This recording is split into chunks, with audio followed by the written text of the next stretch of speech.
أعوذ بالله من الشيطان الرجيم. بسم الله الرحمن الرحيم. يسألك الناس عن الساعة قل إنما علمها عند الله وما يدريك لعل الساعة تكون قريبا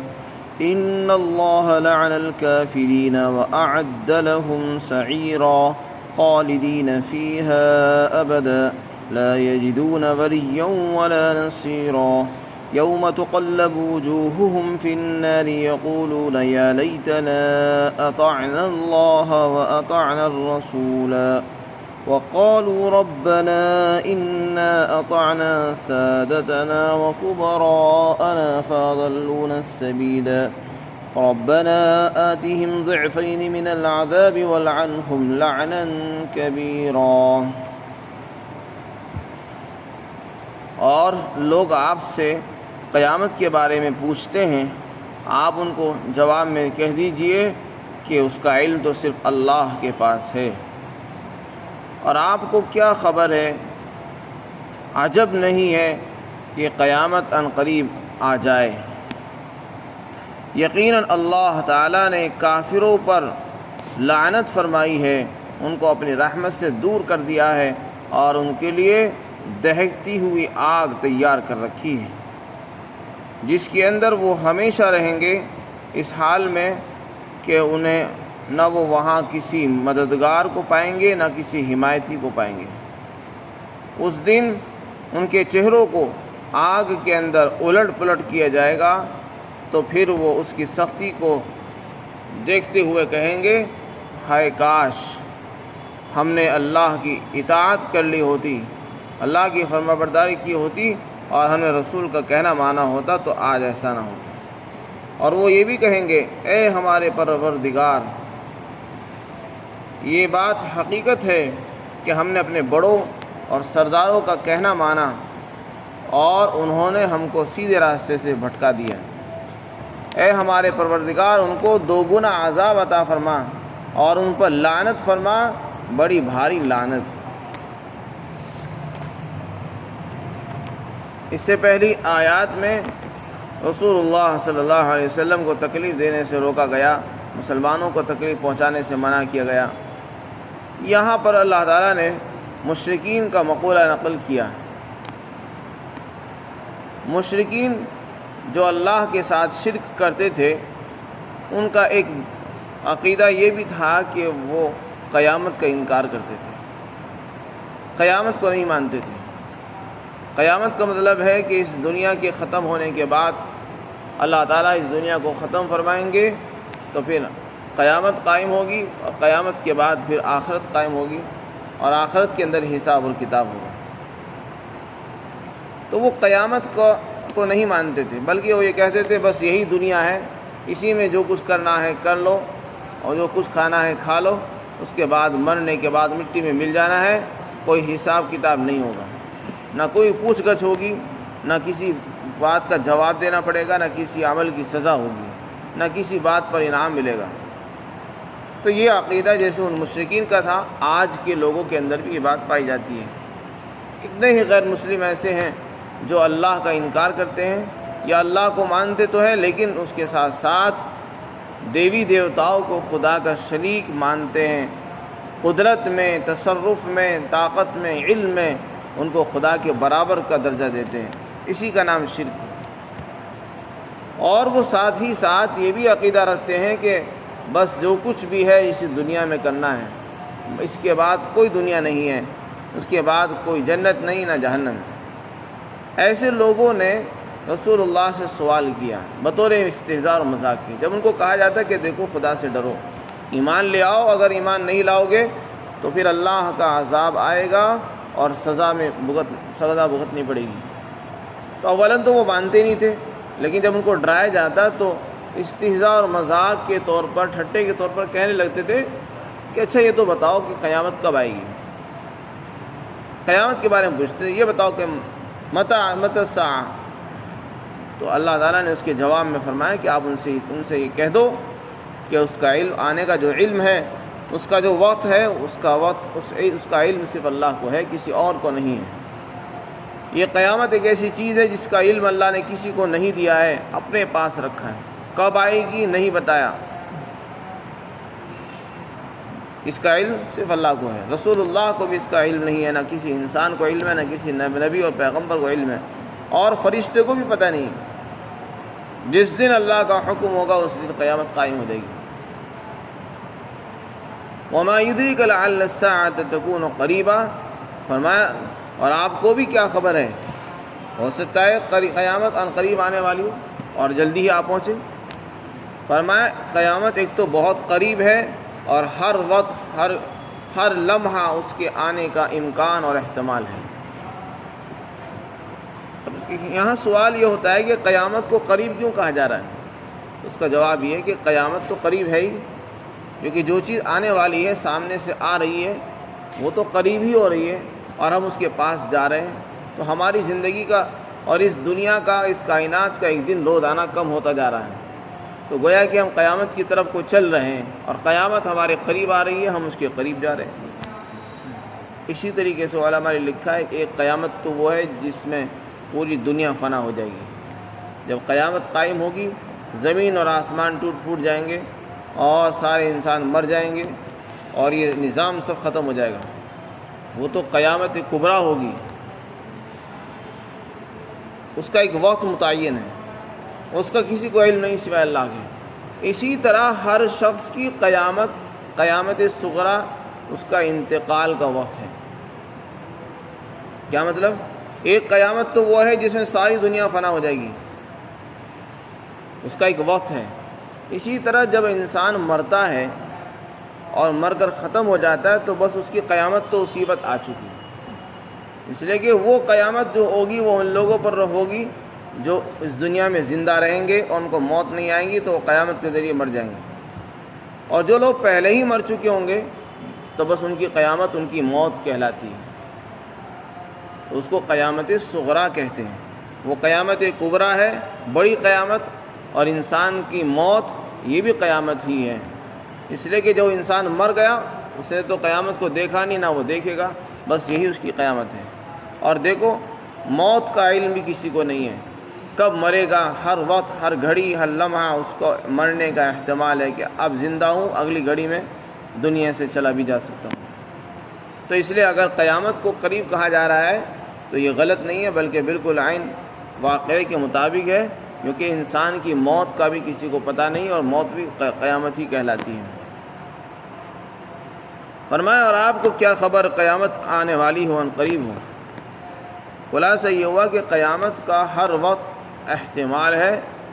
اور جس چیز کا نبی کو علم نہیں ہے تو تمہیں کیسے علم دیا جا سکتا ہے، لہذا اس سے ڈرتے رہنا چاہیے، اس کی تیاری میں مشغول ہونا چاہیے، یہ عقل مندی کی علامت ہے۔ حدیث پاک کے اندر آتا ہے الکیس من دان نفسہ، عقل مند آدمی وہ ہے جو اپنے نفس کا محاسبہ کرے، حساب لگاتا رہے، میں نے کتنے اعمال اچھے کیے، کتنے عمل اللہ کو راضی کرنے والے کیے، اور کون کون سی باتیں ہیں میں نے کسی اللہ کو ناراض کرنے والے کی ہے، اس کے بارے میں روزانہ شام کو بیٹھ کر سوچے کہ پورے دن میں نے آج کتنی باتیں ناراض کرنے والی کی، کتنی باتوں سے لوگوں کا دل ٹوٹا ہے، کتنی باتوں سے لوگوں کے دل جڑے ہیں، اور کون سے عمل میں نے اللہ کو راضی کرنے والے کیے اور کتنے عمل میں نے اللہ کو ناراض کرنے والے کیے۔ اگر اللہ کو راضی کرنے والا کوئی عمل کیا اس پر شکر ادا کرے، اور ناراضگی والا کوئی عمل کیا ہو اس پر اللہ تعالیٰ سے توبہ اور استغفار کرنا چاہیے، اس کا نام ہے محاسبہ۔ جیسے کہ ایک تاجر آدمی پورے دن محنت کرتا ہے اور شام کو اپنا حساب لگاتا ہے اور یہ کہتا ہے کہ میں نے آج اتنا کمایا اور اتنا خرچ کیا، آج مجھے اتنا نفع ہوا۔ اگر اس کو نفع ہوتا ہے تو وہ خوش ہوتا ہے اور اپنے کاروبار کو آگے بڑھاتا ہے، اور اگر وہ دیکھتا ہے کہ مجھے روز بروز گھاٹا ہو رہا ہے، نقصان ہو رہا ہے، تو وہ کاروبار چھوڑ کر دوسرے کام کی فکر کرتا ہے۔ اسی کو کہتے ہیں محاسبہ۔ فرمایا جیسے تم اپنے دکان کاروبار کے لیے محاسبہ کرتے ہو، اس طریقے سے اپنے اعمال کا محاسبہ کرنا چاہیے، یہ انسان کی عقل مند اور ہوشیار ہونے کی علامت ہے۔ اس لیے کہ جب انسان دیکھے گا کہ مجھ سے اچھے اعمال کم ہو رہے ہیں، برے کام زیادہ ہو رہے ہیں، نیکیاں ملتی کم ہیں، گھٹ جاتی ہیں زیادہ، تو پھر وہ اپنے زندگی کے اندر برائیاں کم کرے گا، نیکیاں زیادہ کرے گا اور اس کے لیے فکر کرے گا۔ اور جو انسان محاسبہ ہی نہیں کرتا، تو وہ تو خوش فہمی میں مبتلا رہے گا، شیطان اس کو تسلی دیتا رہے گا کہ تو نے تو بہت ساری نمازیں پڑھ رکھی ہے، اتنی نمازیں پڑھ رکھی ہے کہ بس اب آگے کچھ کرنے کی ضرورت نہیں۔ تو شیطان ہے جو انسان کو بھروسہ دلاتا رہتا ہے۔ اس لیے کسی بھی عمل پر بھروسہ کر کے بیٹھنا نہیں، نہ کہ کوئی عمل ہمارے لیے بھروسے کے قابل ہے، بلکہ جب اللہ چاہیں گے تو بخش دیں گے اور نہیں چاہیں گے تو پکڑ فرمائیں گے۔ اس کے بعد اللہ تعالیٰ نے فرمایا کہ اس دنیا کے جتنے بھی کافر ہیں، خدا کا انکار کرنے والے ہیں، ان کو کافر کہا جاتا ہے۔ یا دین کے ضروریات دین میں سے کسی نے انکار کیا وہ کافر ہے۔ قرآن کا انکار کرنے والے، قرآن کی ایک آیت کا انکار کر دیا وہ بھی کافر بن جاتے ہیں۔ فرمایا ایسے لوگوں کا کیا انجام ہوگا؟ اللہ نے دنیا میں اور آخرت میں ان پر لعنت فرما دی۔ لعنت کا مطلب ہوتا ہے ان کو اپنی رحمت سے دور کر دیا۔ جس کو اللہ نے اپنی رحمت سے دور کر دیا ہے تو اس پر کبھی خدا کا رحم نہیں ہو سکتا، نہ اس کی بخشش ہوگی، نہ اس کو انعام ملے گا، نہ اس پر ذرا سی نرمی ہوگی، بلکہ قیامت کی دن اس میں سختی ہوگی۔ یہ تو آخرت کا معاملہ ہوگا۔ دنیا کے اندر بھی وہ تھوڑے سے مزے کر لیتا ہے، لیکن حقیقت میں اس کی زندگی میں مزہ نہیں ہوتا۔ پیسے بہت ہوتے ہیں لیکن سکون نہیں ملتا، ہمیشہ پریشان رہے گا۔ یہ کافر کی پہچان ہے۔ فرمائے جو کافر ہیں اللہ نے ان پر لعنت فرمائی ہے، دنیا میں بھی ملعون رہتے ہیں، زندگی ان کی نحوست والی، ملعونیت والی رہے گی۔ چاہے دیکھنے میں آپ کو بہت اچھا مکان، بہت اچھا کاروبار اور پیسے ملیں، لیکن سکون نہیں ملے گا۔ سکون اللہ نے اپنی یاد میں رکھا ہے۔ آگے فرمایا یہ تو دنیا کا عذاب ہے، اور آخرت کے لیے ہم نے ان کے لیے دہکتی ہوئی آگ تیار کر رکھی ہے، جس میں ان کو ڈالا جائے گا اور اس سے یہ جھلس جائیں گے، اور ان کا حال یہ ہوگا کہ ان کو منہ کے بل جہنم میں ڈالا جائے گا، تو جہنم کے اندر ان کے چہروں کو الٹ پلٹ کیا جائے گا اور ان کو گھسیٹا جائے گا، اور پھر یہ پریشان ہو کر کہیں گے اے کاش، ہائے کیا اچھا ہوتا کہ ہم اللہ کا حکم مان لیتے، اللہ کا کہنا مانتے اور رسول اللہ کی بات مان لیتے۔ اگر آج ہم ایسا کر لیتے تو آج ہمیں یہ عذاب کا سامنا نہ کرنا پڑتا ہے، لیکن اس وقت کا حسرت اور افسوس کسی کام نہیں دے گا۔ اس لیے عقل مندی کا تقاضا یہ ہے کہ انسان مرنے سے پہلے مرنے کی تیاری کر لے۔ حدیث شریف میں فرمایا الکیس من دان نفسہ، عقل مند آدمی وہ ہے جو اپنے نفس کا محاسبہ کرے اور مرنے سے پہلے مرنے کے لیے عمل کرے، وہ اعمال کرے جو اس کو مرنے کے بعد کام دیں گے۔ دنیا تو بنانے کے لیے سبھی کر رہے ہیں، دنیا میں کام آنے والی چیزیں تو سبھی کرتے ہیں، مکانات سبھی بنا رہے ہیں، لیکن وہ کام بہت کم لوگ کرتے ہیں جو اس کو مرنے کے بعد قبر میں کام دیں گے، اس کو مرنے کے بعد آخرت میں کام آئیں گے، اس کو جنت میں لے جائیں گے۔ یعنی صدقات جاریہ، ایسے اعمال جو اس کو مرنے کے بعد اس کا ثواب ان کو پہنچتا رہے، مسجدیں بنانا، مدرسے بنانا، نیک کاموں میں خرچ کرنا، کسی کو علم سکھا دینا، کسی طالب علم کو پڑھا دینا وغیرہ، اور اپنی اولاد کو نیک بنا دینا تاکہ وہ اولاد ہمارے لیے مرنے کے بعد ہمارے لیے دعا کرتی رہے اور ہمارے کھاتے میں ثواب پہنچتا رہے۔ حدیث پاک کے اندر آتا ہے کہ جب انسان مر جاتا ہے تو اس کا عمل ختم ہو جاتا ہے، اب اس کے عمل کا سلسلہ بند، اس کا کھاتا بھی بند ہو گیا، کوئی عمل اس کے اعمال نامے میں نہیں بڑھے گا۔ لیکن 3 چیزیں ایسی فرمائی کہ اگر انسان مر بھی جائے گا تب بھی ان کا اجر و ثواب اس کے کھاتے میں جڑتا رہے گا۔ جب قیامت آئے گی اور حساب کتاب ہوگا، اس کا اجر و ثواب جب دیا جائے گا تو وہ تو وہ حیران ہوگا، کہے گا اتنا سارا ثواب کہاں سے آیا، میں نے تو اتنا کام کیے بھی نہیں۔ تو پھر اس کو بتایا جائے گا وہ کون کون سے اعمال ہیں۔ فرمایا صدقہ جاریہ، کوئی ایسا کام کر جائے کہ جس کا فائدہ لوگ دیر تک اٹھاتے رہیں، جیسے نل لگوا دیا، سمرسیبل لگا دیا، اب لوگ اس میں سے پانی پی رہے ہیں، سیراب ہو رہے ہیں، دعائیں دے رہے ہیں، لوگ پانی پی رہے ہیں، اپنی ضروریات پوری کر رہے ہیں، لیکن سارا ثواب مرنے والے کے کھاتے میں پہنچ رہا ہے۔ مرنے والا مر چکا ہے، اس کو سالوں ہو چکے ہیں، لیکن اس کے کھاتے میں اجر و ثواب مسلسل جا رہا ہے۔ تو یہ ایک کاروبار ہے جو دنیا میں انسان کر کے چلا جائے اور مرنے کے بعد اس کو عمل کا ثواب ملتا رہتا ہے۔ اسی طرح اپنی اولاد کو نیک بنایا، اس کو علم سکھایا، نیک صالح بنایا، فرما بردار بنایا، مرنے کے بعد اب وہ اولاد نمازیں پڑھتی ہے تو اس کی نمازوں کا ثواب بھی والدین کو ملتا ہے، ان کو بھی ملتا ہے اور ماں باپ کو بھی مل رہا ہے۔ بچوں کو ہم نے سورہ فاتحہ سکھائی، نماز سکھا دی، بس نماز ہم نے سکھائی، پڑھیں گے وہ جب تک نماز پڑھتے رہیں گے اور نیک کام کرتے رہیں گے اس وقت تک ہمیں ان کا اجر ثواب، ان کے نیک اعمال کا ثواب ملتا رہے گا۔ ہم نے کسی کو قرآن سکھا دیا، ہم نے کسی کو دعا سکھا دی، ہم نے کسی کو تحیات سکھا دی، یہ چھوٹا سا عمل ہے لیکن یہ وہ جب وہ صورتیں پڑھتا رہے گا اس کا ثواب ہمیں ملتا رہے گا۔ اسی طرح فرمایا او علم ينتفع به، یا کوئی آدمی ایسا علم چھوڑ کر گیا جس سے لوگ فائدہ اٹھائیں، اس کے بعد شاگرد چھوڑ کر چلا گیا یا کتابیں لکھ کر چلا گیا یا اور کوئی محنت کر کے چلا گیا جس سے لوگ فائدہ اٹھا رہے ہیں، تو یہ اعمال وہ اعمال ہے جو انسان کو مرنے کے بعد اس کے اجر و ثواب میں اضافہ کا سبب بن جاتے ہیں۔ آگے فرمایا اللہ تعالیٰ نے کہ یہ لوگ جنہوں نے اللہ کا انکار کیا ہے ان پر خدا کی لعنت ہوگی، جہنم میں ڈالا جائے گا، دہکتی ہوئی آگ ہوگی، ہمیشہ رہیں گے وہاں، ایک آدھ دن نہیں، 3-4 دن نہیں، 1 مہینہ 2 سال نہیں، بلکہ ہمیشہ اس میں رہنا ہوگا، اور وہاں ان کو کوئی مددگار بھی نہیں ملے گا۔ دنیا میں انسان جیل میں چلا جاتا ہے، پکڑا جاتا ہے، گرفتار ہو جاتا ہے تو وہ وکیل کرتا ہے، لوگوں سے مدد مانگتا ہے اور حمایتی سے تلاش کرتا ہے تو لوگ اس کو چھڑا لیتے ہیں، سفارش کر دی جاتی ہے اور پیسوں کا لین دین بھی ہو جاتا ہے، لیکن قیامت کے دن نہ تو سفارش چلے گی، نہ پیسوں کا لین دین ہوگا اور نہ کسی چیز کے بدلے میں عوض میں اس کو چھوڑا جائے گا۔ فرمایا اس دن اس کے چہروں کو جہنم میں الٹ پلٹ کیا جائے گا، پھر وہ تمنا کریں گے کاش ہم نے اللہ اور اس کے رسول کا کہنا مان لیا ہوتا، تو آج ہم ایسا نہ کریں۔ اور پھر وہ یہ بھی کہیں گے، جو کافر جہنم میں ڈال دی جائیں گے وہ کہیں گے کہ اے ہمارے رب، ہم نے دنیا کے اندر رہ کر اپنے بڑوں کا کہنا مانا، اپنے سرداروں، چودھریوں، سرگنوں کا کہنا مانا، جن کو ہم اپنا لیڈر مانتے تھے، لیکن انہوں نے ہی ہم کو سیدھے راستے سے روک کر رکھا۔ اگر ہم ایمان لانا بھی چاہتے تھے تو وہ روکتے تھے، منع کرتے تھے کہ ایمان مت لاؤ، اسلام کو قبول مت کرو، ہمیں کفر پر جمع رہنے دیتے تھے۔ اے پروردگار، انہوں نے ہمیں دین سے دور کیا ہے، لہذا تو ان کو 2 گنا عذاب عطا فرما اور ان پر بڑی بھاری لعنت فرما دے۔ تو یہ اس دن یہ دعا کریں گے جو آج کے کافر